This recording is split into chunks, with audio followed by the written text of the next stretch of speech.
Hello everybody, my name is Alba De Pizzol and I'm a conference associate in the Paris campus for the ESCP International Politics Society. Today here with me is qu'il, Wozniczka-Brousse, who is a training program manager at AFALULA, the Agence Française pour le Développement d'Ayula. Qu'il has kindly agreed to join us today for a new Expert Zone video regarding his new book, which is drawing on his experience as a French exchange student in Palestine a few years ago. So now, Qu'il, I'm going to start asking you questions regarding your new book. The first question is, when did you realize that this experience should have become a book? I think it's a good first question to start because when I knew that I had to leave to Palestine for this exchange program experience as an Erasmus student, I had different opportunities, not only Palestine. I had Lebanon, I had also Morocco, and at the end, the people from the International House of Sorbonne University told me that, we also have one university we have a partnership with. It's Birzeit University in Palestine, in West Bank, next to Ramallah. Okay. It was really at the end, so it was very short time before to leave. So I left very quickly then on the zone, and with no expectation at all to write a book or to do something else. You know, I was just a student. I had like 23 years old at that time, in 2019, and I was just like an Erasmus student going to another country to make international experience.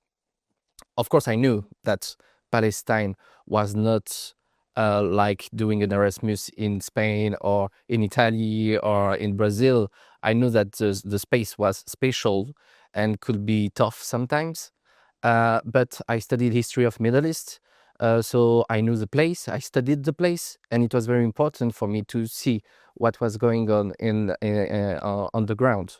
So I chose to go in Palestine very quickly, and when I started to realize that I should do something after this experience, it's really at the end of my experience. Okay. Because after a few months, you see the end coming slower, and at the end you still have 1 month before to leave. You start processing what happened to you. Exactly, because living in Palestine, it's very intense.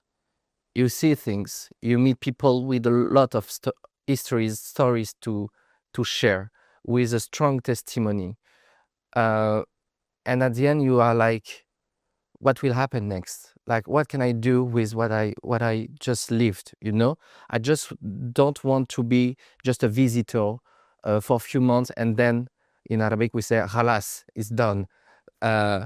So at the end I thought to myself, like, I was like, what can I bring with this experience for maybe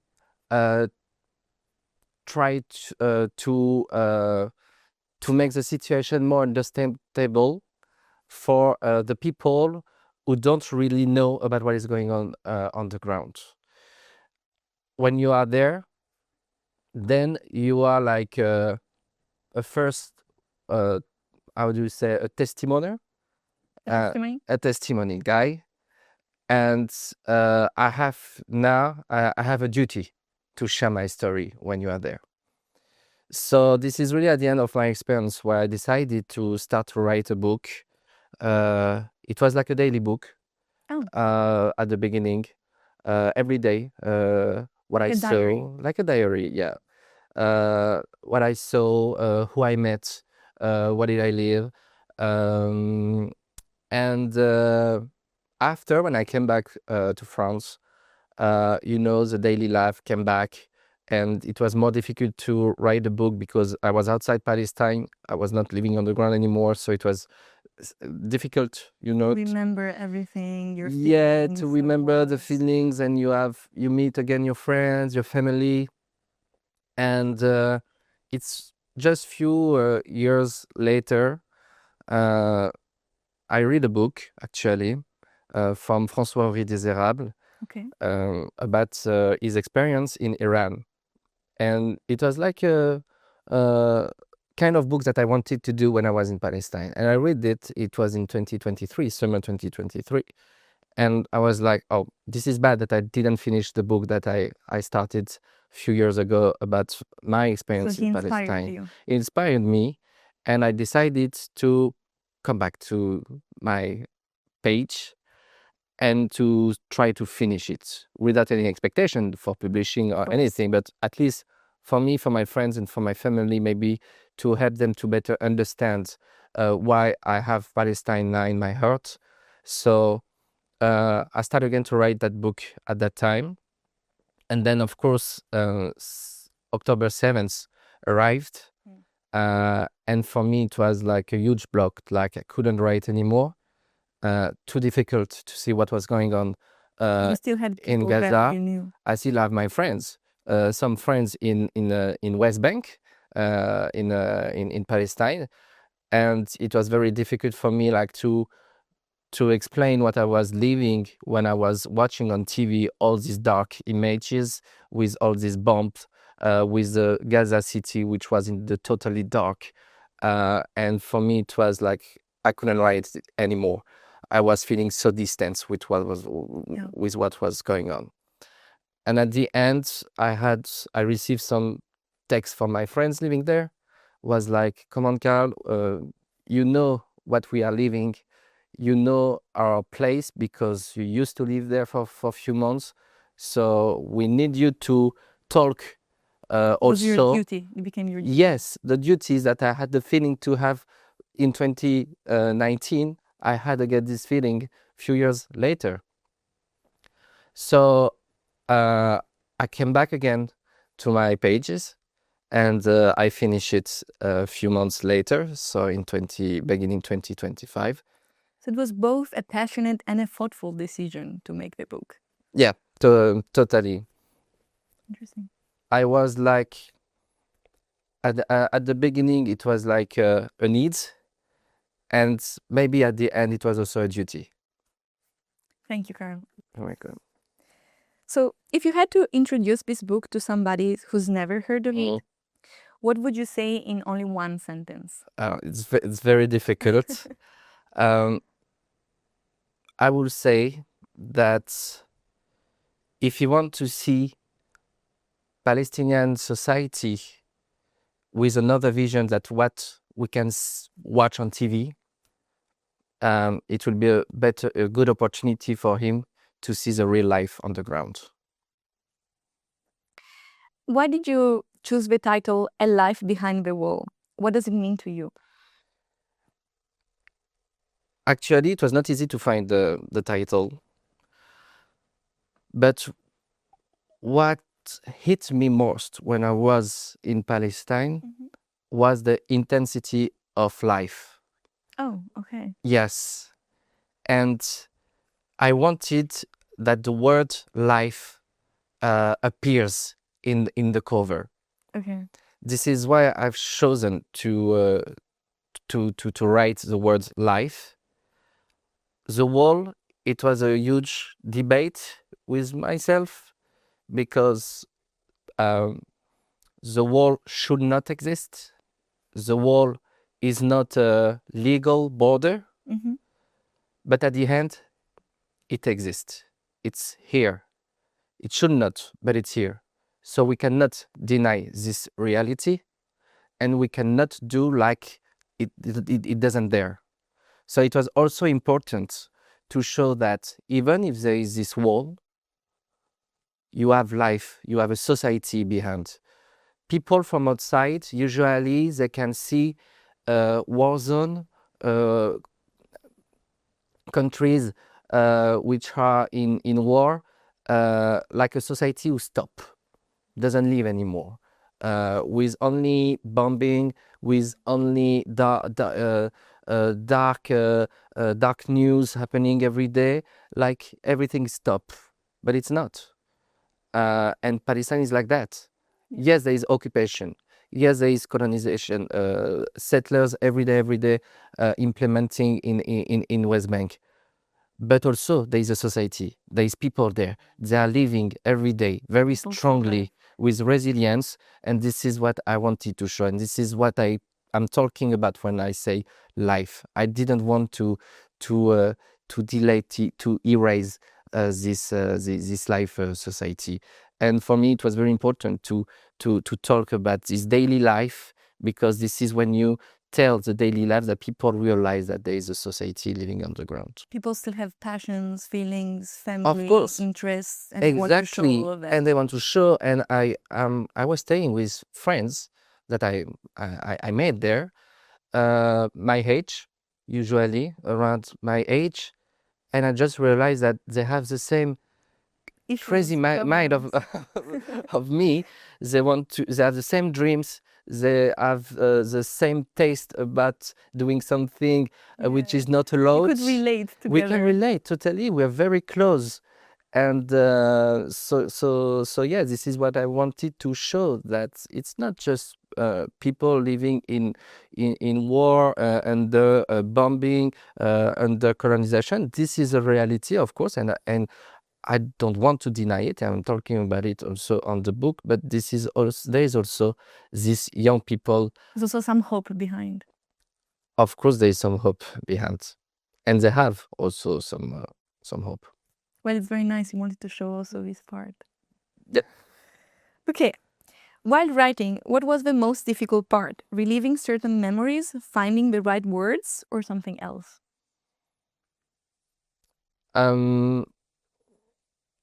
I can say two things. The first one was maybe because in this book there is dialogue. Okay. Between me and my friends.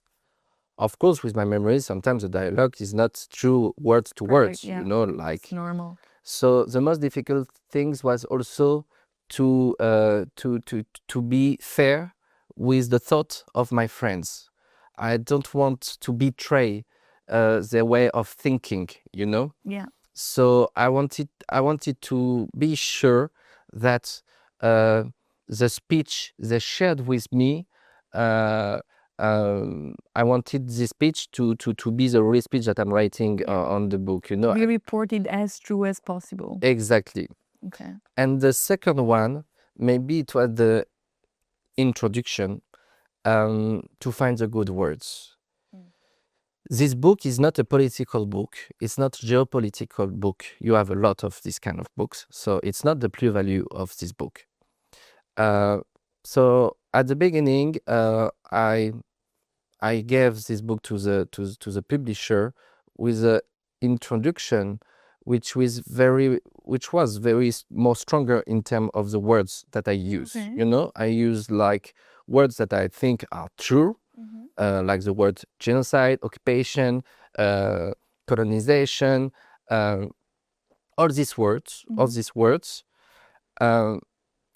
But the publisher told me that, Carl, I totally agree with you.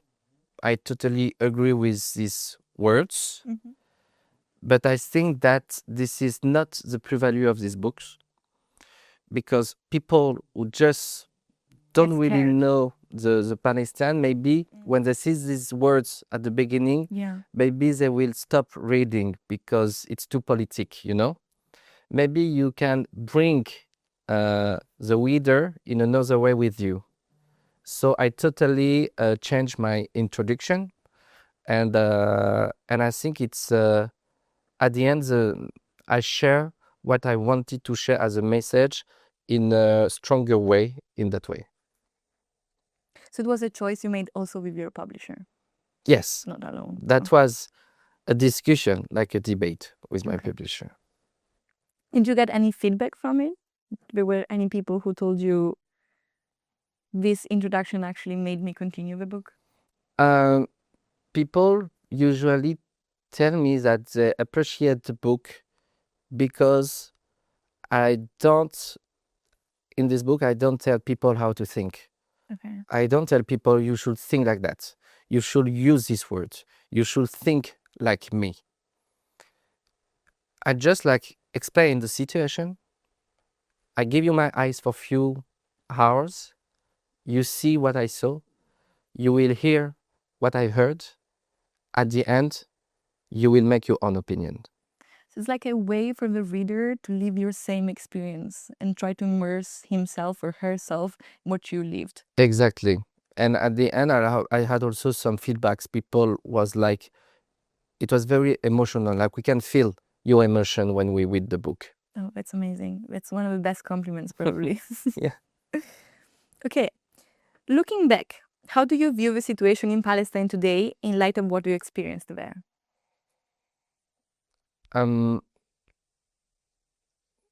At the end of the book, I tried to also explain the situation. I'm a little bit pessimist at the end Okay. of the book because that was my feeling at the end of my experience. I didn't see any solution. When I arrived in Palestine as a student who studied the region, I had some option for the situation, Yeah, of course. 2 states, everything like you can hear sometimes when you read, when you are interested about the region. And after 6 months, I realized that everything that I thought was possible on the ground was not possible. Oh. So I was very like harmless. Your bubble got bursted. Yes. So I was a little bit pessimist. Unfortunately, the history showed that I had the reason to be pessimistic because when you see the situation right now, it's a nightmare. It's even worse. It's even worse. My friends who are still living there, they tell me that Carl, it's not at all what you lived. It's not at all what you saw. Even if it was hard sometimes what I lived, they told me it's totally different. It's another step. We cannot move anymore. It's taking us hours and hours to take the car to go from a city to another. So it's the settlers, the settlement are multiply. How to say they have the multiplication of the settlement is going faster and faster, and nobody say anything right now. So unfortunately, it's even worse than when I was there in 2019. So it's also one of the reasons for which you think publishing right now it's maybe a good idea? It's a good idea. I don't know if it's a good idea to publishing right now, but I did it for me because like I said at the beginning, I felt like the duty to do it. I did it for my family also and my friends to make them more aware about what is going on, and also for my friends living there. After it's nice to see that at least we will have this testimony about a life that used to be before the war, but right now, unfortunately, it's different. It's different, which is like falling apart. So I think it's important to share the people that there was this life also before. Thank you. Thank you. Okay, we can take the break now if you want. Yeah, sure. Because I heard my phone. Yeah, I wasn't sure it was mine or yours. Maybe it's yours. Actually, I don't know if I had put mine in. No, I think it's yours. Great. Because I didn't have a code. It was super hearable. I'm so sorry. No, it's fine. It's fine. Even worse here. But I'm happy it's yours, so yeah, it shows that it's not my boss. Okay, all good.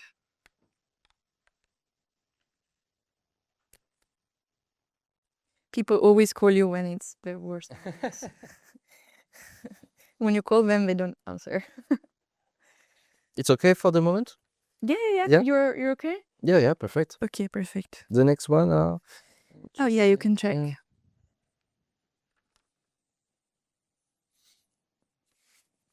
You gave it change. Yeah.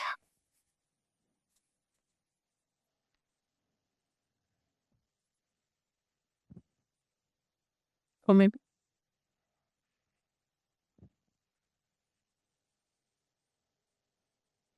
Yeah, I also kept like a little bit of conversation, didn't do only the questions. I hope it's fine. No, it's fine. It's fine. It's perfect. It's I better don't know if if it's it's a gonna dialogue. I don't know who's gonna take care of the editing, but I wish him good luck. Is there a particular encounter?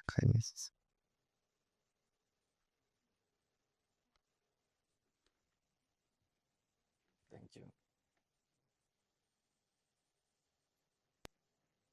Tell me if like when you wanna start again or like if you need any more time.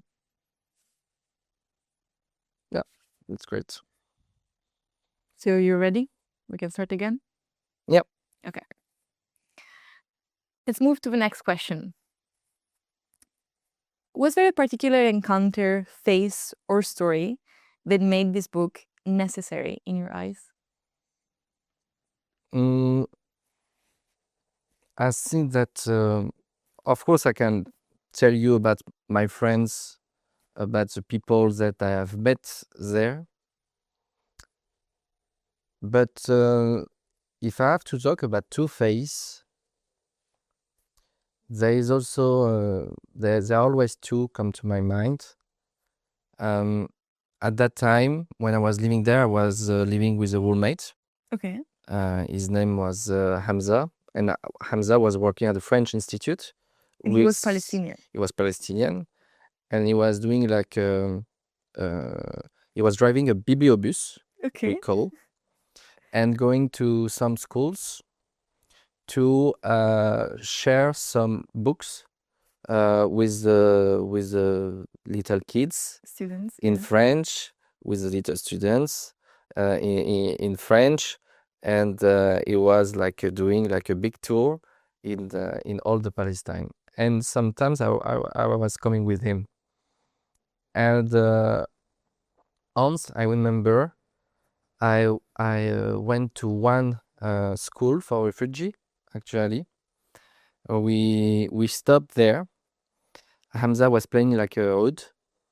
I'm sorry, what is the... Oud is like a guitar, but it's a traditional. okay. Yeah, Traditional instrument from there. exactly. Okay. And he was playing oud in front of the kids. It was very nice. And I don't know, I was taking some video picture, and I saw this smile of a little girl. Just saw that I was taking picture. She just watched my phone and just made a big smile. Mm. And I don't know, like this face is always in my mind. Like these kids, like have to their life, and some people want to erase them. And for me, it's very important with these books to Remember their life and their existence. exactly that was It was only an the instant moment, but it entered your heart. exactly. Even if you don't catch it at the moment, then you will remember it for forever. And then I have also maybe another phase that I would like to share with you. I was in the city of Hebron. Okay. Hebron is the biggest city in West Bank. It's very difficult one because you have settlement inside the city. So it brings a lot of tension between the settlers and the Palestinians. So it's getting colonized by the Israelis. Yes, exactly. And I was working with Palestinian groups.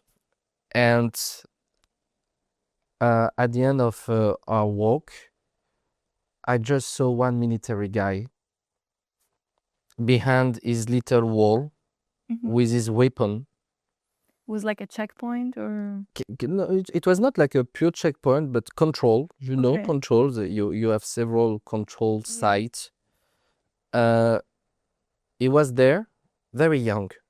Oh. Very young, younger than me, maybe 19, 20. And he was saying like me. He was saying to me like he was looking at me. I was looking at him, and I saw in his eyes, uh, the powerless, I don't know how to say, Incapacity? how do you say, he didn't understand what was going on. The banality of evil. The banality of evil? Yeah, Anna Arendt, the banality of Yes. evil concept. Yes. I feel that's what you're trying to represent, no? Yeah, How, yeah. like, he was just accepting what was happening to him and not saying any other option, Yeah. because that's what, that's the life he was given. Yes, and he was like feeling like he was seeing lost. He didn't understand what was going on. And he looked at me, and he just smiled and say hi. Okay. And that was the first time that Israeli soldiers told me hi or hello, because usually these are very more violent and aggressive. So they would have been violent and aggressive also towards you? Yeah, Even if even you were towards me. Yeah, alive even in the towards middle. me, Okay. because they know that if I'm in Palestine, it's because I support Palestine, Okay. so they don't care. And this young guy, like behind this wall, like he was maybe 10, 15 meters away from me, just said hi from his head with a smile. And it was for me like totally absurd. I was with my Palestinian friends. It was an Israeli military guy sharing with me a smile. For me, it was like strange feelings. And it seems like incoherent almost. yes, I was like, world is absurd. Yeah. And so, yes, So very it, easy. as an exit of his actual true feelings. Maybe he's just here because it's his duty, it's a military service. Yeah. But maybe he said, like, what I'm doing here, what I'm doing here. Maybe he was never given the chance to actually question Yeah. what he was doing. And maybe another one was, I had a girlfriend there, a Palestinian girlfriend, when I was living there. And with my girlfriend and with my roommate, Hamza, at the end of my experience, we decided to go in Israel. Oh. And we, for me, it was okay because, like, I had my visa. Yeah. But for Hamza, especially, it was very complicated because he didn't have his laissez-passer. The pass. The pass, the pass to go there. So we decided to go in Israel, to take the risk to go there, to cross the checkpoint illegally. Oh. So we decided like to rent like a car with Israeli plates. Okay. Because he told me that, with your face, they will not stop you, hopefully. I said, yeah, but I'm not alone in the car. I'm with my girlfriend, I'm with you. So yeah. He said, let's try. If they stop us, we just say that we just make a mistake with the road. I said, okay. It was dangerous also for you in that moment. I mean, for me, the most dangerous thing is maybe to be arrested and to be sent back to my country, to France. But for them, it was much more dangerous, maybe jail. But we took the risk and we took the car. We went till the checkpoint and we crossed the checkpoint. Wow. And then we were like behind the wall, but in the other way that people are thinking. Yeah. And the excitement we had inside the car at this moment, I think this feeling, I will keep it forever in my body. It was something that you couldn't even believe, I guess. I couldn't even believe. Wow. And then we visit some places.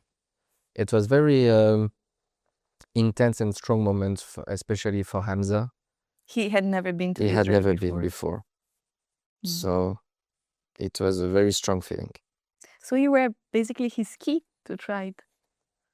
I don't know, but we succeed. Okay. Among the feedback from readers, Which response made the biggest impression on you or surprised you the most? Like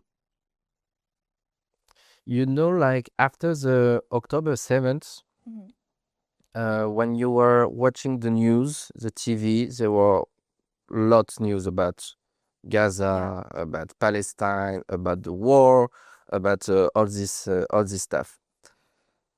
But when people read my books, even if there were all this kind of news every day about Palestine, they were like, I didn't know at all what was Palestine. We were still discovering new things. Yes. And I was like, I did not expect that Palestinian people were like that, and that Palestine was like that. And I realized at the end that, of course, during on TV, you hear few words. You hear colonization, you hear humiliation, you hear genocide, settlement. But it's very, when you are not living there, from people from outside, it's very distant, these words. They don't realize what is the impact on the ground. And with the book, I think they succeed to make a concrete idea behind these words. They understood better these words now with the books. Through the book, you could actually give back to the readers the richness of this life behind the wall that the TV news were not able to give. Yes. And also, now some people told me that, before I was hearing the words occupation, apartheid, but I did not know what was the meanings behind the words. What it meant in real life. Yes. And now they understand what we are talking about. It's not just words. There is act behind these words. And these acts are very violent, aggressive, and this is what we should fight against. It's showing the actual consequences that these words have on people. And I was very surprised, actually, the number of people who told me that. Even me, like, I say, you have news every day about Palestine, but people, honestly, they don't know what is the reality of the ground.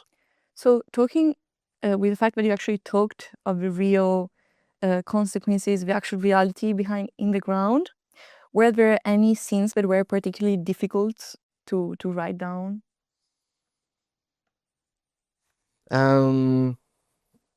There was chapter difficult to write down. Maybe one chapter, it's called La haine. Okay. How do you say in English la haine? The hate. The hate, the rage, the hate. The hate, I think it's. I will check. Okay. We can. Yeah, we can cut this out. Yes, you can. Editor, please cut this out. Get it. La haine, I think it's that. Accepter. The hate, yeah. The hate. Okay. The hate. So there is this chapter, the hate, which was very strong for me, because in the book, during this chapter, I just explained a situation that I live. Very aggressive and violent one. A specific scene. A specific scene. Only one scene. And at the end, after I explained the scene, I had these hate feelings on me, and that was the first time that I felt this feeling. And the hate for a country which is not mine, against people that I don't know. And for me, that was very violent in me. It was like a desire to fight back. Yes. And I was like accepting the death of other people, And I was like, wow, I'm here since few months and I have this feeling. And for me, it's helped me to understand more, to better understand the dark side of the humanity, which is not what I was expecting when I was living, but I touch this feeling. It enters in you so quickly and Yes, so easily. very quickly and very easily, and that was very disturbing. Must be alienating a bit, no? Totally.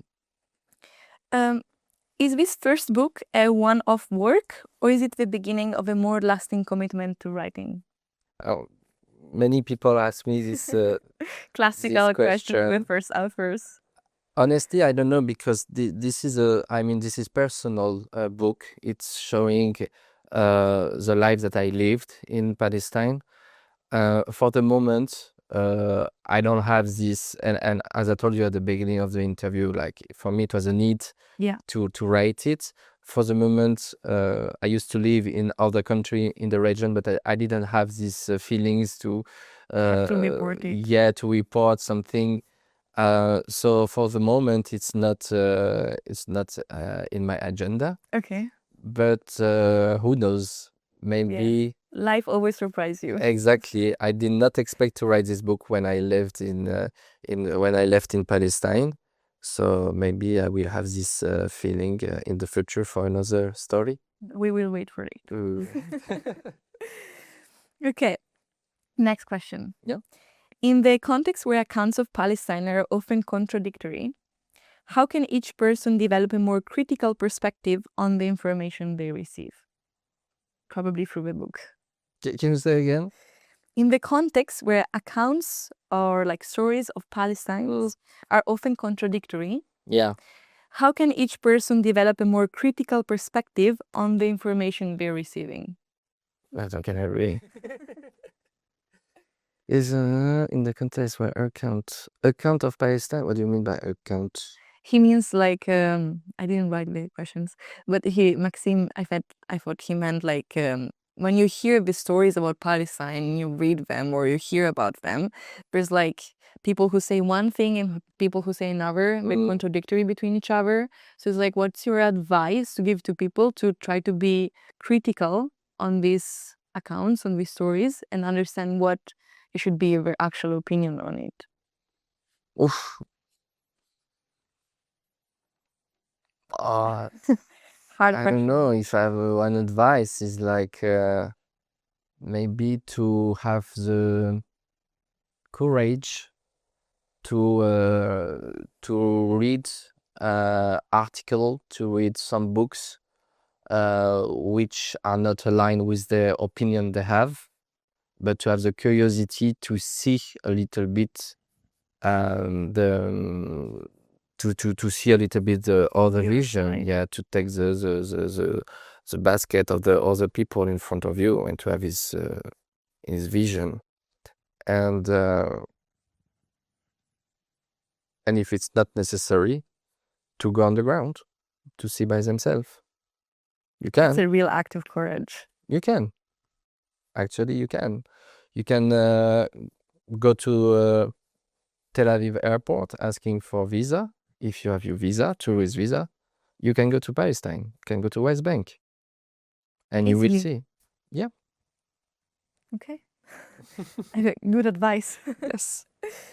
Okay, I have the last question now. Yeah. If you had to summarize the human experience you had there in a few words, which ones would you choose?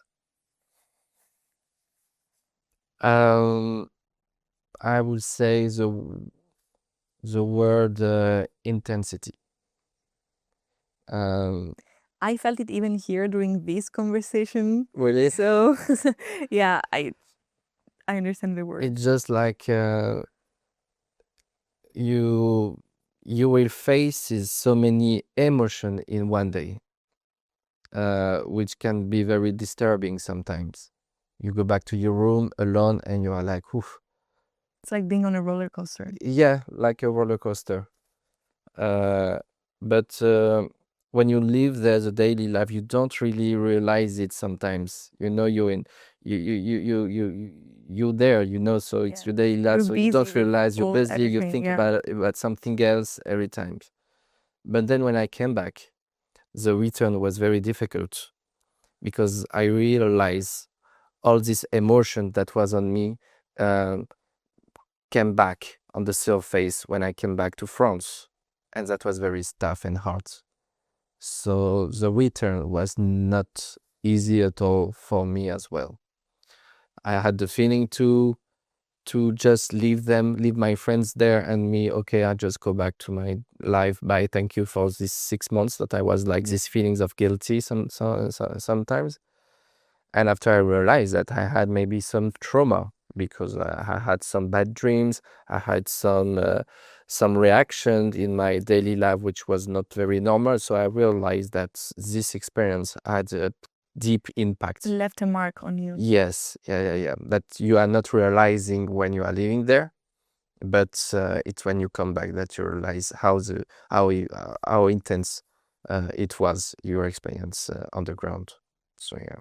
Thank you so much, Carl. Thank you for I your really felt this invitation. intensity through this conversation with you. Thanks. We were so passionate. I loved interacting with you. Thank you. And I really hope this book is going to be turned also in English. It's going to be published also in English. Maybe. So we can spread your experience to everybody Love else. to, yes. But yeah, thank you really very much for this Thank you for your time that you've given us. Thank you for your invitation.